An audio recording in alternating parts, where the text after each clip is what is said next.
భక్తులందరికీ నమస్కారం అండి. శివతాండవ ఛానల్కి స్వాగతం అండి. ఆ శివయ్య ఆశీస్సులు, ఆ తల్లి ఆశీస్సులు ప్రతి ఒక్కరిపై ఉండాలని నేను కోరుకుంటున్నాను ఫ్రెండ్స్.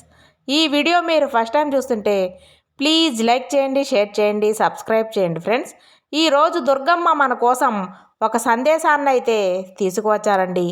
ఆ సందేశం ఏమిటంటే, బిడ్డ, చాలా రోజుల నుంచి నువ్వు అడుగుతున్నటువంటి కోరిక, చాలా రోజుల నుంచి నువ్వు నన్ను సహాయం అర్పిస్తున్నటువంటి కోరిక, మరి ఆ కోరికను ఒక తల్లిగా నేను నీకు తీర్చకుండా ఉంటానా? నా బిడ్డలు అంత దీనంగా బాధపడుతూ ఉంటే నన్ను అంతగా అడిగినప్పుడు నేను ఏదైనా కానీ చేయకుండా ఉంటానా? అమ్మ అని పిలిస్తే పరిగెత్తుకుంటూ మీ దగ్గరకు రావటానికి నేను ఎప్పుడూ కూడా సిద్ధంగా ఉంటాను. అసలు అమ్మ అని నన్ను ఎందుకు పిలవటం లేదు? ఇంత ఆపదలో ఉన్నా కానీ ఈ పిచ్చివాడు, ఈ పిచ్చి తల్లి నన్ను ఎందుకు కనీసం పిలవడమే లేదు అని చెప్పి నేను ఇంకా ఎదురు చూస్తూ ఉంటాను తెలుసా? సరే, విషయానికి వస్తే, ఈరోజు నువ్వు కోరినంత ధనాన్ని నీ చేతికి ఇవ్వాలని ఈరోజు అనుకున్నాను. ఎందుకో తెలుసా బిడ్డ? రేపే శుక్రవారం.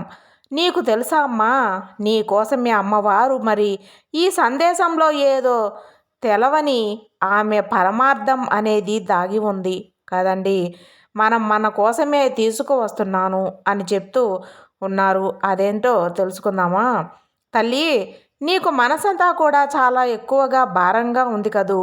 అలాగే నీ కోసం భగవంతుడు నిజంగా ఈరోజు ఈ సందేశాన్ని పంపించాడని మనస్ఫూర్తిగా నమ్ము.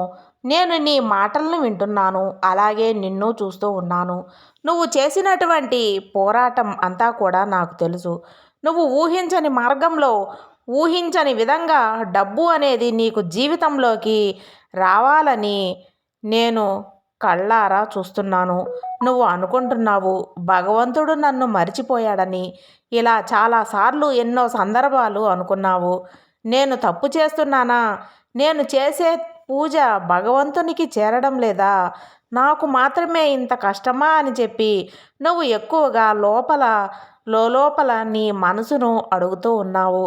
కానీ వినుబిడ్డ, భగవంతుడు ఆలస్యం చేస్తాడే కానీ నిర్లక్ష్యం మాత్రం చేయడు తల్లి. నువ్వు చేస్తున్నటువంటి ఆలస్యం తిరస్కారం కానే కాదు.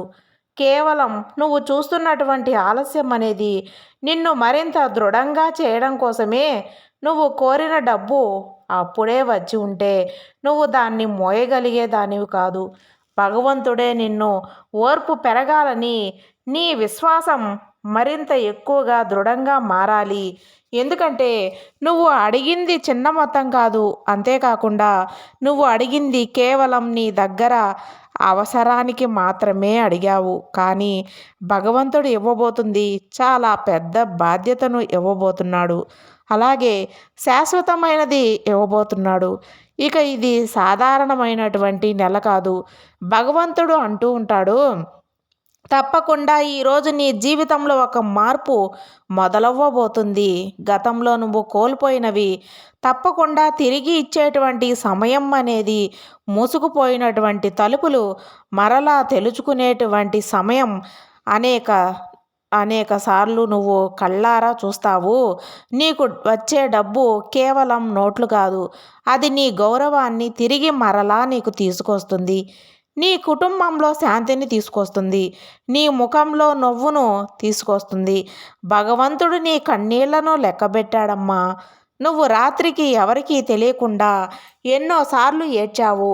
నీకు గుర్తులేదు, కానీ నాకు బాగా గుర్తుంది. నీ కన్నీళ్లు ఏమాత్రం వ్యర్థం కానే కావు తల్లి. అలాగే భగవంతుడు నీకు అన్ని విధాలుగా కూడా నీ జీవితం అనేది మార్చబోతున్నాడు. విత్తనాల ఫలితం అనేది తప్పకుండా రాబోతుంది. భగవంతుడు నాటినటువంటి ప్రతి విత్తనం కూడా ఒక మంచి చెట్టుగా మారుతుంది. ఆ చెట్టు ఎన్నో రకాల ఫలాలను నీకు ఇవ్వబోతుంది. నీ ఊహల కంటే ప్రణాళిక అనేది చాలా పెద్దది. డబ్బును ఊహించినటువంటి వ్యక్తి ద్వారా కావచ్చు, లేదంటే నువ్వు చేసినటువంటి కష్టమే ఒక చిన్న ప్రతిఫలంగా నీ దగ్గరకు రావచ్చు. ఇలా ఊహించినటువంటి విధంగా తారా స్థాయిలో నీ దగ్గరకు చేరుతుంది. నీ మనసుని ఎప్పుడూ కూడా మూసుకోవద్దు. నీ పని ఏంటంటే భగవంతుడు అన్నీ చూసుకుంటాడు. కానీ ఒక పని భగవంతుడికి అప్పగించాను గనుక తప్పకుండా ఆయన మీద నమ్మకం అనేది ఏర్పరచుకోవాలనేదే మాత్రమే నువ్వు అనుకో. నీ మనసులో ఉన్నటువంటి ఆలోచనలు మూసివేయొద్దు. అలాగే నీలో ఉన్నటువంటి నమ్మకాలను కూడా మూసివేయొద్దు. ఈ నెలలోనే నువ్వు తప్పకుండా శుభవార్తలను వింటావు. అలాగే నమ్మకం కోల్పోవద్దమ్మా.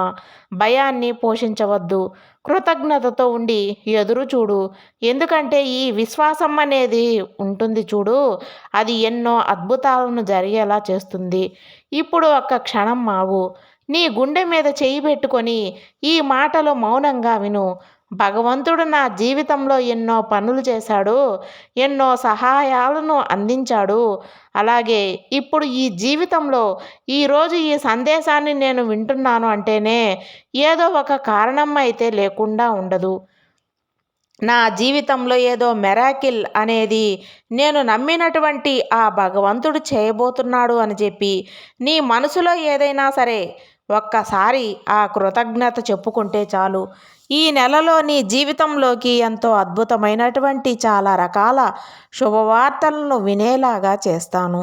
నేను నిన్ను సిద్ధంగా ఉంచబోతున్నాను తల్లి.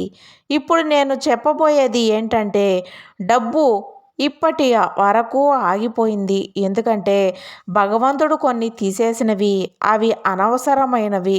అయితే నువ్వు బాధపడవద్దు, భయపడవద్దు. మరింత ఎక్కువగా నిన్ను నువ్వు శుద్ధిపరచుకో. నువ్వు సిద్ధంగా ఉండు. అలాగే ఈరోజు నేను నీకు ప్రతి ఒక్క విషయాన్ని కూడా చెప్పబోతున్నానంటే నువ్వు వింటున్నావు అంటేనే ఆశ్చర్యంగా కానే కాదు. భగవంతుడు నిన్ను విడిచిపెట్టలేదని నీకు గుర్తు చేస్తున్నాడు. భగవంతుడు నీతో మాట్లాడుతున్నాడని నీకు గుర్తు చేస్తున్నాడు. భగవంతుడు ఇప్పుడు నీతో ఉంటున్నాడని చెప్పబోతున్నాడు. నిన్ను ఎప్పుడూ కూడా ఆపలేదు. నేను నిన్ను పెద్దగా ఆశీర్వదించాను. డబ్బు ఆగిపోయింది అంటే అది నీ శాపం కాదు తల్లి. నువ్వు అనుకున్నావు కదా నా జీవితం అనేది ఎక్కడ ఆగిపోతుందో, ఎంత ప్రయత్నించినా కానీ డబ్బు రావటం లేదే, అన్ని తలుపులు మూసుకుపోయాయి అని అనుకుంటున్నావు. విను, డబ్బు ఆగిపోవడం అంటే శిక్ష కాదు, అది రక్షణ. భగవంతుడు నీకు ముందే డబ్బు ఇచ్చి ఉంటే అది నిన్ను ఎంతోమంది తప్పుడు వ్యక్తులకు దగ్గర తీసుకునే వెళ్ళేది. తప్పుడు నిర్ణయాలను నువ్వు తీసుకునేలాగా చేసేది. కనుకనే నిన్ను భగవంతుడు అన్ని రకాలుగా నిన్ను ఆపాడు. అలాగే నువ్వు కోరిన విధంగా ఎన్నో రకాలుగా అవకాశాలను అందివ్వలేదు. కొన్ని సమయాల్లో అది కేవలం భగవంతుడు తప్పు కాదు తల్లి. నిన్ను తప్పుదోవ పట్టించకుండా, సమాజంలో నిన్ను తప్పుడు వ్యక్తిగా చూపించకుండా, నీలో గర్వం అహంకారాన్ని నిండకుండా అన్ని రకాలుగా నిన్ను కాపాడుకుంటూ వచ్చాడు.